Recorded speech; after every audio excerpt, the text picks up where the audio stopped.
pode mandar o link, por favor? Porque eu não consigo extrair aqui. Ok, estou tentando.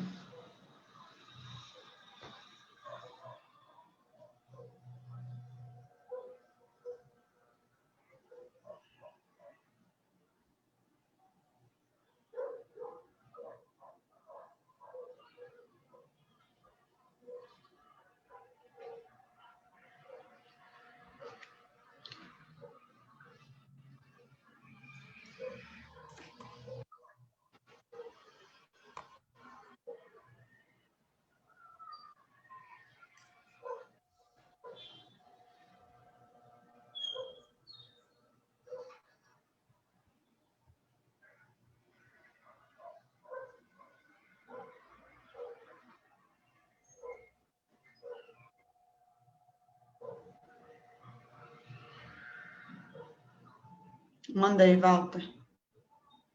Ok.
Walter, então vamos começar, né?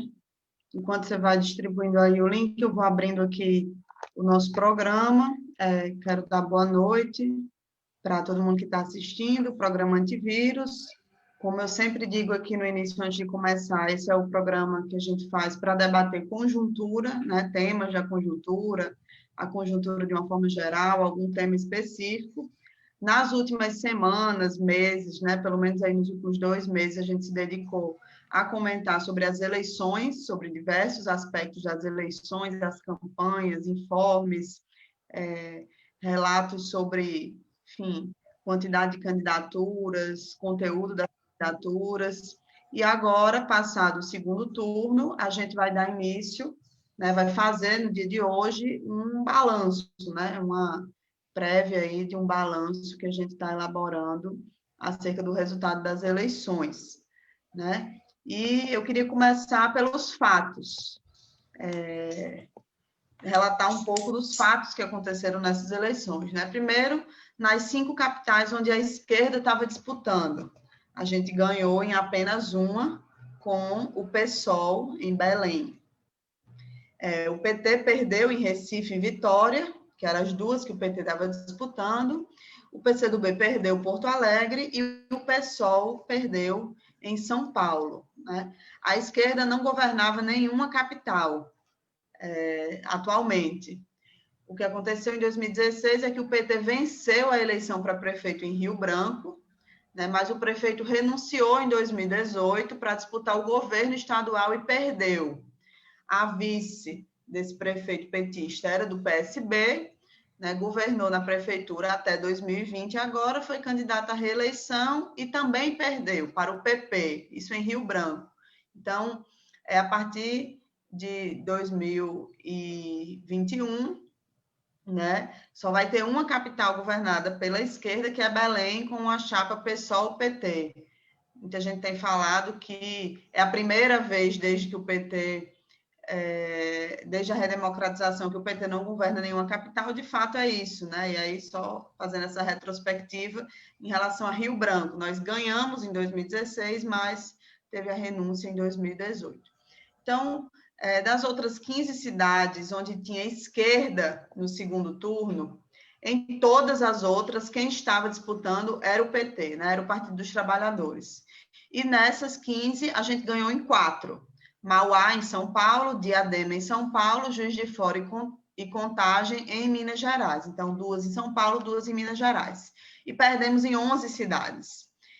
Nesse caso, foi um crescimento em relação a 2016. Para vocês terem uma ideia, em 2016, a gente foi para o segundo turno em apenas uma capital, que foi Recife, né? Perdemos lá para o PSB.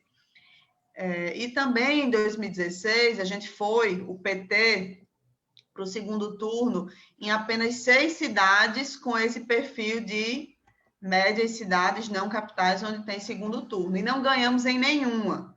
Né? Isso, como eu já disse, em 2016. Então, desse ponto de vista, né, quantidade de grandes cidades e cidades médias governadas por nós, houve uma melhora para o PT se a gente comparar 2016 com 2020. Mas, por outro lado, o PT perdeu no quantitativo geral de prefeituras. Né? A gente tinha 254 prefeituras e ficamos com 183. Pode ter alguma pequena diferença numérica aí, mas, em geral, é isso. É esse a diferença em relação a 2016, né? Se a gente pegar 2004, 2008 e 2012, a coisa fica mais nítida, que tem um movimento de queda. Em 2004, a gente elegeu 411 prefeituras, em 2008, 549 prefeituras, em 2012, 630. E aí, quando a gente vai para 2016, 254, uma queda muito grande, que foi acompanhada de uma queda na quantidade de candidaturas inscritas, e em 2020, essa queda é maior ainda, mesmo tendo existido um movimento de maior quantidade de candidaturas inscritas, mais próximo do número de 2012. Né? Em 2016, obviamente, essa queda tem a ver com o golpe, a situação de crise imensa que a gente passava naquele momento, mas em 2020, né, quando a gente achava que a gente poderia melhorar o resultado, inclusive por isso que eu acabei de falar, sobre a gente ter muito mais candidaturas inscritas para disputar, né, mas também pelo fato de a conjuntura política, de forma geral, tá mais favorável para o PT, no sentido de que tem uma polarização no país, tem, enfim, um governo para ser combatido, enfim, a gente diminuiu mais ainda. Então, a gente ficou em 2020 com 71 prefeituras a menos em relação a 2016. Tem quem diga, mas a gente compensou em número de pessoas governadas pelo PT, porque a gente cresceu, né, a gente ganhou em cidades maiores, como as 4 que teve segundo turno e a gente foi vencedora.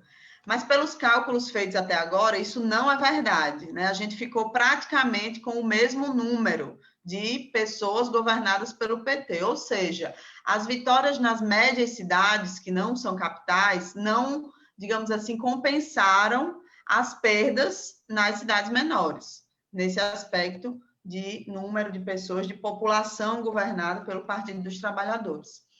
E sobre os demais partidos de esquerda, bom, o PCdoB conquistou 46 prefeituras e o PSOL tem 5 prefeituras, entre elas a capital Belém. Somando os 3, dá 234 prefeituras. Isso é menos do que o PT teve sozinho em 2016. Então, esse é um resumo dos fatos, né? Eu estou chamando dos fatos do que aconteceu na esquerda, em relação ao resultado eleitoral. No chamado centro, né? Vou falar aqui especificamente do PDT e do PSB, e eu falo chamado centro porque o PSB em Pernambuco, por exemplo, convenhamos, teve uma prática política de extrema-direita, né? Aliás, João Campos, ele virou o melhor exemplo de como medir os posicionamentos e de como a prática é o critério da verdade. Mas, voltando ao resultado quantitativo desses partidos, PDT e PSB é o seguinte: tanto o PSB quanto o PDT perderam prefeituras. O PSB perdeu mais em relação a 2016, mas o PDT também perdeu. O PSB teve uma queda maior, né? Caiu de 403 prefeituras para 253, mas sozinho ainda tem mais do que o PT.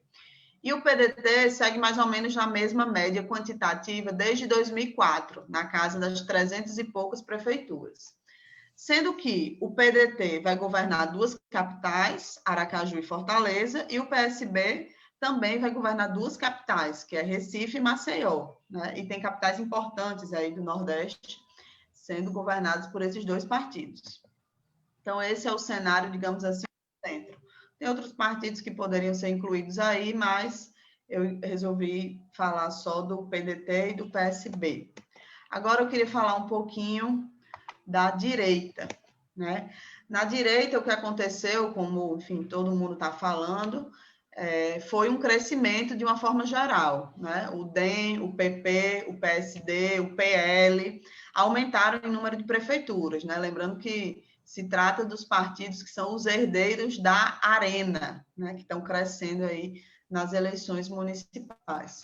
O MDB e o PSDB diminuíram em relação a 2016 no número de prefeituras, mas eles seguem com números muito altos, né? O MDB tem 784 prefeituras e o PSDB tem 520 prefeituras. Então, sozinhos, eles já são bem maiores do que toda a esquerda junta, né? O MDB é o primeiro lugar, é o partido que tem mais prefeituras no país.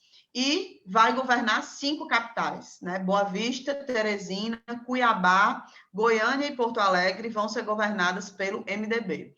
O PSDB vai governar 4 capitais, Palmas, Porto Velho, Natal e São Paulo. O DEM também vai governar 4, Salvador, Rio de Janeiro, Curitiba e Florianópolis. E o PP e o PSD vão governar 2, cada um 2, né? O PP vai governar Rio Branco e João Pessoa, e o PSD vai governar Campo Grande e Belo Horizonte. As demais capitais que eu não citei, entre esses partidos, também vão ser governadas por partidos de direita, né? Manaus é o Avante, quem ganhou, em São Luís é o Podemos, e em Vitória é o Republicanos. Eu estou falando apenas das prefeituras, pelo menos nesse primeiro momento, que é o que eu acho que proporciona uma visão mais macro, digamos assim, acerca do resultado geral dessas eleições, que, por se tratar de eleição municipal, já é muito fragmentado. Então, eu acho que o resultado que a gente deve olhar para fazer um balanço geral é o resultado das prefeituras. Então, diante desses números, né, que são fatos objetivos, para começar o debate aqui, eu queria dizer 2 coisas. Primeiro, que é muito evidente que tem um declínio nos resultados gerais da esquerda, né? Só não vê quem quer se auto-enganar. Então, eu acho que a derrota eleitoral, para mim, ela é um fato incontestável. Objetivamente, a gente perdeu prefeituras, perdemos mandatos de vereador, e não crescemos, pelo menos no que diz respeito ao PT, de forma relevante em número de pessoas governadas por nós. Nem crescemos de forma relevante em número absoluto de votos, de uma forma geral, mesmo onde a gente não ganhou, né? Então, essa é a primeira coisa. Segunda coisa que eu queria dizer é que o balanço sobre se a gente teve uma derrota política deve ser feito de forma muito franca, muito honesta e, na minha opinião, separada dos números correspondentes ao resultado estritamente eleitoral em cada cidade. Ou seja, o balanço sobre a política, sobre o que aconteceu politicamente nessa eleição, ele não pode ser uma soma de números de vitórias e de derrotas aqui naquele município e em outro município. Ou seja, a gente tem que medir o resultado político da eleição a partir do acúmulo de forças que o processo eleitoral como um todo foi capaz de construir para as batalhas de hoje e para as batalhas futuras, principalmente, né? E a principal batalha presente e futura que a gente tem, que a esquerda tem, é o enfrentamento contra o governo Bolsonaro e a derrota do fascismo e do ultraliberalismo aqui no Brasil. Então, desse ponto de vista, né, na nossa opinião, é que o resultado eleitoral não acumulou. A gente fez campanhas, em geral, muito mornas, campanhas de baixo enfrentamento, que não foram para cima do governo Bolsonaro. Essa foi a tônica das campanhas de esquerda no Brasil como um todo. De forma geral, obviamente deve ter exceções, mas estou falando, né, da maioria. Inclusive, se a gente for muito rigoroso, não daria nem mesmo para dizer que a opção da maioria do eleitorado foi por posições de centro-direita. Porque na prática foi, de fato, os números mostram isso. Porque a maioria do eleitorado, né, em torno de 75%, votou em candidaturas lançadas por partidos de centro-direita. Mas em um grande número de situações, esse voto foi dado sem que houvesse uma alternativa posta, né? Ou porque não existia candidatura de esquerda em milhares, né? Milhares de municípios não tinham candidatura de esquerda, ou porque mesmo quando havia uma candidatura de esquerda, quem deveria polarizar, quem deveria radicalizar, não se mostrou para o povo dessa forma, né? Ou seja, a partir do seu comportamento, do conteúdo que apresentou na campanha, da postura política, acabou sequer dando a opção de ser escolhido, né, candidaturas de esquerda serem escolhidas como um projeto mais radical e de contraponto a Bolsonaro. Então, explicando melhor isso, eu acho que quando as nossas campanhas são, em geral, e foram nessa eleição, bem comportadas, né, muito municipais e sem grandes enfrentamentos, a conclusão é que a gente se equipara, de certa forma, a um perfil moderado que prevalece nas candidaturas, né? E isso tem consequências políticas e também consequências eleitorais, que, repito, não são absolutas, não são totais, mas é um sentimento geral. Então, da minha parte, para começar, era isso que eu queria dizer. Walter. Bom, boa noite, Natália. Boa noite a quem está nos acompanhando online. Eu quero começar lembrando que o balanço das eleições, como disse a Natália, não é algo que diz respeito ao passado. O balanço das eleições diz respeito ao presente, diz respeito ao futuro. E o futuro é tenebroso para a maioria do povo brasileiro. Tudo indica que vai haver um agravamento acentuado da situação econômica, da situação social e da situação sanitária do país. O desemprego bateu um recorde histórico, 14,6%. Nós estamos em plena segunda onda do Covid e juntem a isso a fome, a inflação, a redução do auxílio emergencial, etc. Nada disso, é bom lembrar, está desconectado da situação regional e da situação mundial. O fato é que a gente está em meio a uma crise brutal que vai piorar.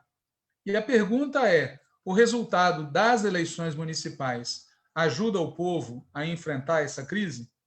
Do ponto de vista dos mandatos conquistados, nós já vimos que não. Os números que a Natália informou comprovam que a imensa maioria dos novos prefeitos e a imensa maioria dos novos vereadores integram o campo que nós podemos chamar de golpista. Desde 2016, o comando do país está nas mãos dessa gente, de forças políticas e sociais que fizeram o impeachment da presidenta Dilma, que respaldaram a condenação, a prisão e a interdição eleitoral do companheiro Lula, que garantiram a fraude eleitoral que fez de Bolsonaro presidente, e foram estes golpistas que aprovaram, entre outras barbaridades, o teto de gastos, a reforma trabalhista, a reforma previdenciária. Claro que o golpismo não é homogêneo, claro que ele inclui frações que se digladiam pública e privadamente, né, os partidos tradicionais da direita, o bolsonarismo, os setores médios tradicionais, o oligopólio da mídia, as igrejas fundamentalistas, os militares, o sistema judiciário e por aí vai. Mas o fato é que o golpismo, como um bloco, ganhou as eleições municipais com mais de 70% dos votos válidos. E, portanto, a maioria das prefeituras e dos mandatos de vereadores não vão estar do lado do povo, nem agora, nem quando a crise se aguçar. Claro, dentro dos golpistas, alguns ganharam mais, o DEM, por exemplo, outros ganharam menos, os bolsonaristas explícitos ganharam menos. Esses são os fatos, mas, como a gente sabe, há diferentes maneiras de apresentar os fatos ao distinto público, né? Por exemplo, certos meios de comunicação preferem enfatizar a derrota do bolsonarismo, e, segundo eles, a derrota também do PT. E, por outro lado, esses mesmos meios de comunicação adoram enfatizar a vitória do centro, né? Claro, o que eles chamam de centro é aquilo que nós chamamos de direita. E não é preciso caraminholar muito para descobrir por qual motivo a Globo e coisas do gênero colocam petistas e bolsonaristas no mesmo saco. Basta perguntar para o Ciro Gomes, o sujeito que foi para Paris, que ele pode explicar. Quanto ao bolsonarismo, a gente deve se perguntar se ele foi mesmo derrotado, né? O que se pode dizer com certeza é que, tanto no primeiro quanto no segundo turno, as candidaturas lançadas pelos partidos tradicionais de direita, como é o caso do DEM, como é o caso do PSD, do PP, como é o caso do MDB e do PSDB, essas candidaturas lançadas pelos partidos tradicionais da direita tiveram melhor desempenho eleitoral do que aquelas que foram explicitamente bolsonaristas. Aliás, as pesquisas de opinião feitas durante a campanha indicaram o tempo todo um crescente desgaste do Bolsonaro e de seu governo. Mas a gente não deve superestimar a derrota do bolsonarismo. Afinal, parte importante do eleitorado continua se orientando pelo repertório bolsonarista. Foi nesse esgoto que as campanhas do João Campos, que eu prefiro chamar de Aécio Neves Baby, foi nesse esgoto que as campanhas do João Campos, do Melo, do Sarto, foram buscar argumentos, entre aspas, contra as candidaturas da Marília Reis, da Manuela Dávila e da companheira Luiziane Lins, respectivamente. Sarto foi tão eficaz em legitimar a baixaria bolsonarista no primeiro turno contra a Luiziane, que isso quase lhe custou uma derrota no segundo turno frente ao tal capitão Wagner. Mas demonstrando que escorpiões não aprendem, logo depois do segundo turno, o Ciro Gomes voltou a atacar brutalmente o PT. Aliás, apesar dos abusos continuados de que somos vítima, ainda existem dirigentes petistas que tratam Ciro Gomes como se ele fosse um aliado, como alguém que merece intimidades e salamaleques. Nessa eleição, isso nos custou, entre outras coisas, Fortaleza. Da nossa parte, o que eu posso dizer é que canalice, tá certo? Não é algo aceitável. E os partidos, como as pessoas, precisam saber se dar ao respeito. Ademais, Ciro não é de esquerda, nem é um democrata. Democratas não vão para Paris quando o país está sob ameaça. Bom, como eu já disse, e eu quero aqui repetir, porque esse assunto é público nos últimos dias, apesar disso tudo, tem petistas que, inclusive, repetem os argumentos de Ciro. O Ciro, por exemplo, fala que não quer ser refém de Lula. O Jacques Wagner também fala que não quer ser refém de Lula. Mas, voltando ao tema do bolsonarismo, parte das candidaturas eleitas, mesmo que não tenham explicitado isso durante a campanha eleitoral, parte das candidaturas eleitas apoiou e ou pode voltar a apoiar o próprio Bolsonaro. Isso não é verdade apenas no interior do país, como demonstra o que ocorreu no Espírito Santo, o que ocorreu em São Gonçalo, né, no segundo turno. E, além de tudo o que foi dito anteriormente, é preciso agregar o mais importante. No governo Bolsonaro, o bolsonarismo não é um fim em si mesmo. O bolsonarismo é um dos meios para implementar a política ultraliberal. E os apoiadores dessa política foram amplamente vitoriosos nas urnas de 2020. Por tudo isso, embora seja correto dizer que Bolsonaro não saiu vencedor das eleições, embora possa ser dito que Bolsonaro saiu derrotado das eleições, não se deve concluir daí que o resultado de 2020 decidirá o futuro do seu governo, o seu potencial de reeleição. Até porque, como nós sabemos, Bolsonaro não disputou para valer e de forma organizada as eleições municipais. E aí eu volto para a pergunta que eu fiz no início. O resultado das eleições vai ajudar o povo a enfrentar a crise que já está em curso e que vai se agravar nos próximos dias, semanas e meses? Do ponto de vista dos mandatos conquistados, nós já vimos que não. A imensa maioria dos novos prefeitos e vereadores integra o campo golpista. Mas e quanto aos mandatos obtidos pela esquerda? Eles vão contribuir para ajudar o povo a enfrentar a crise? Não vai ser fácil. As prefeituras vão enfrentar uma situação dificílima e vai ser muito forte a pressão para que os novos governantes façam ajustes fiscais locais. Os governos de esquerda, evidentemente, não podem entrar nessa.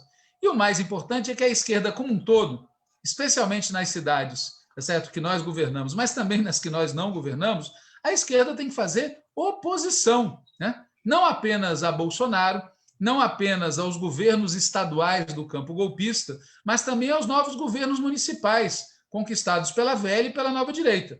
Eu vi aqui em São Paulo, né, um candidato a vereador desejando boa sorte ao novo prefeito. Ou seja, o que isso quer dizer, além da demagogia, né, que muita gente já começa a achar que faz parte, inclusive, da política de gente que se pretende de esquerda? Nada. Não há nada que a gente possa fazer em relação a um governo como o do Bruno Covas, a não ser oposição. Igualmente, um governo como o do João Campos merece oposição, tá certo? Então, é um desafio para nós enfrentar e fazer oposição, né? Repito de novo, inclusive aos governos encabeçados por gente supostamente de centro, como o Baby Aécio Neves / João Campos, de Recife.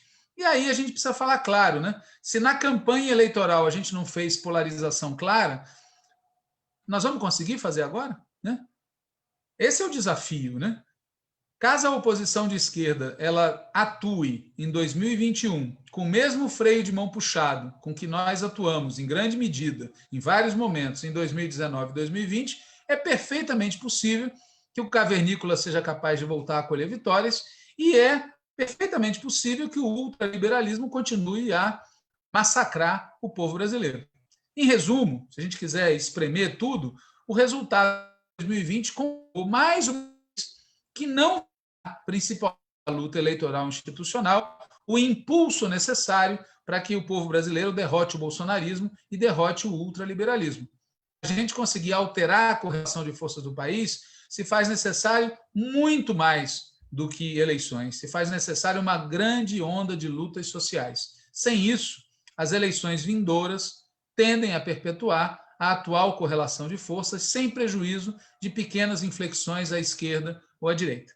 E para concluir aqui a minha contribuição com essa edição do programa, eu queria compartilhar com vocês 13 questões que, na nossa opinião, devem ser respondidas no processo de balanço que está em curso, né? Vamos lembrar que a eleição foi agora, né? Foi esse domingo, né? Então tem muito balanço pela frente. E as 13 questões que a gente queria aqui compartilhar. A primeira é: houve um crescimento da abstenção, dos votos brancos e dos votos nulos. E é importante que a gente debata em que medida esse crescimento se deveu à pandemia, em que medida se deveu a razões políticas e qual o impacto que isso tem sobre a votação da esquerda e o que pode ser feito para reverter a situação. Porque nós não podemos transformar o Brasil em Estados Unidos, em que existe voto facultativo e a imensa maioria do povo não participa dos processos eleitorais. Segunda questão: como é que os válidos se distribuíram pelos diferentes campos políticos, pelos diferentes partidos? E qual a composição social, étnica, de gênero, geracional, regional, e como se distribui pelo tamanho da cidade a votação de cada campo político e de cada partido? Terceira questão: levando em consideração, claro, as diferenças que existem entre eleições municipais e as eleições gerais, em que medida os resultados das eleições desse ano estimulam ou dificultam alianças políticas entre os diferentes partidos, em especial pensando nas próximas eleições presidenciais?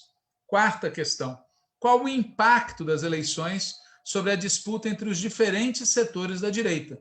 Especificamente, como a gente já tratou antes, como é que a gente deve avaliar o desempenho do bolsonarismo e o desempenho da direita tradicional? Quinta questão: como avaliar o desempenho da esquerda em geral, em particular o desempenho do PT, do PSOL e do PCdoB? No caso do PSOL e do PCdoB, nós temos que pensar o que esse resultado projeta quando a gente leva em conta a famosa cláusula de barreira. Sexta questão: como é que a gente deve avaliar o desempenho dos governadores de esquerda? E que tipo de impacto isso pode ter na sucessão em 2022? Foco no Nordeste, né?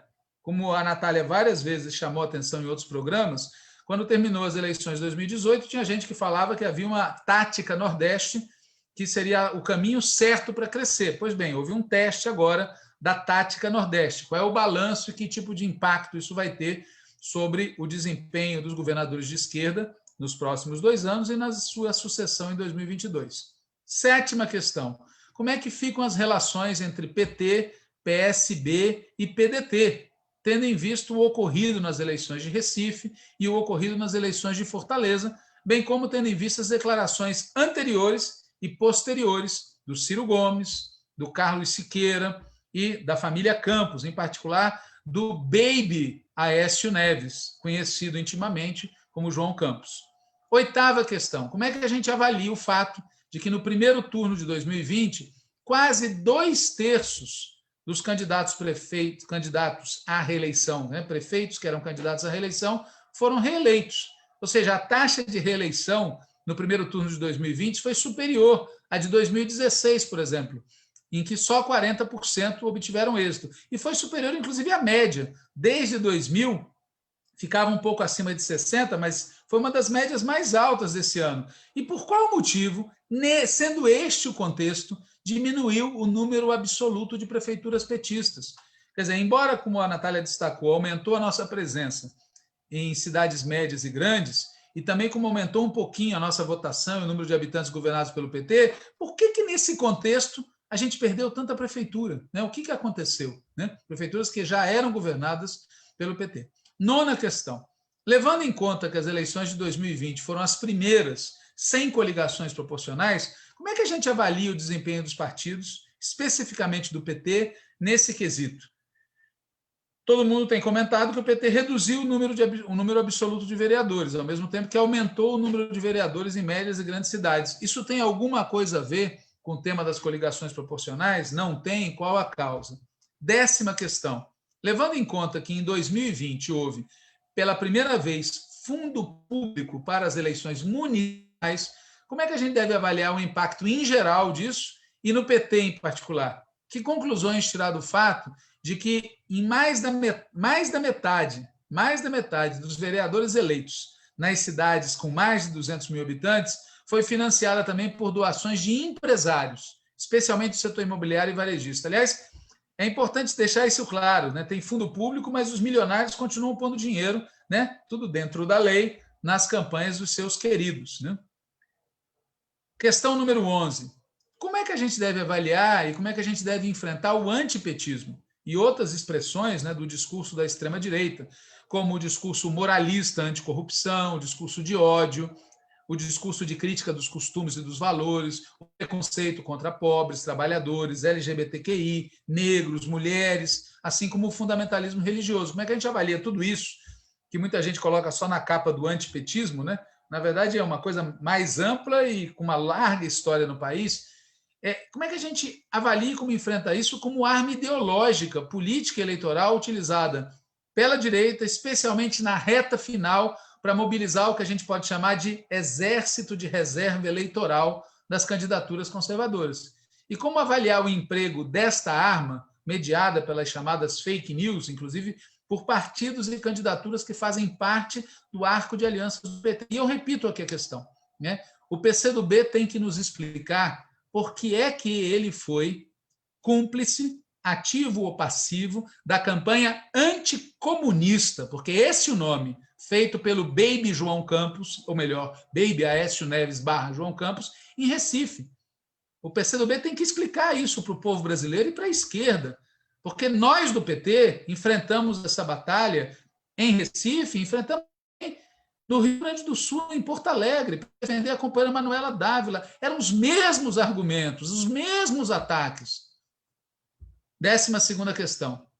Em muitas cidades do Brasil foram eleitas candidaturas de jovens, mulheres, negras e LGBTQI, assim como candidaturas indígenas. Como é que essas candidaturas se distribuem pelos diferentes partidos? Em que proporção essas candidaturas estão nos partidos de esquerda? Em que medida isso foi produto de uma política organizada e em que medida isso foi na contramão de interesses já estabelecidos? Como é que isso aponta a possibilidade de uma renovação mais profunda? Né? E, finalmente, 13ª questão, e com isso eu termino aqui, que decorrências a gente pode extrair dos resultados da eleição municipal no que diz respeito à estratégia geral da esquerda, em particular na polêmica sobre a tal frente ampla e frente de esquerda. Aliás, uma coisa que muita gente que falava ontem de frente ampla agora diz que precisamos de uma frente de esquerda, mas está usando o termo frente de esquerda com um conteúdo que antes aplicava para frente ampla. Assim como a mídia oligopolista diz que o centro ganhou, mas, na verdade, eles estão falando que a direita ganhou. Então, é importante fazer o debate sobre isso, limpando a confusão que os nomes, às vezes, estabelecem, indo ao conteúdo, né? Então, que decorrências a gente pode extrair dos resultados da eleição no que diz respeito à estratégia geral da esquerda? Que decorrência a gente pode extrair no que diz respeito às nossas formas de organização, de atuação, a nossa formulação programática, ao nosso discurso, as nossas políticas de comunicação, especialmente com a juventude e com os setores populares. E que impacto isso vai ter sobre a nossa política, sobre as nossas alianças, sobre as nossas candidaturas na próxima eleição presidencial. Eu já adiantei aqui um palpite, né? A eleição confirmou que, se a gente quiser derrotar o bolsonarismo e o ultraliberalismo, não basta eleição, e nem eleição é o principal. E não se ganha a eleição sem luta social e sem territorialização da esquerda. A gente viu nessa campanha o quão débil, tá certo? O quão débil a esquerda está e o quão capilarizada a direita está, aqui na cabeça das pessoas e no território. É isso, Natália.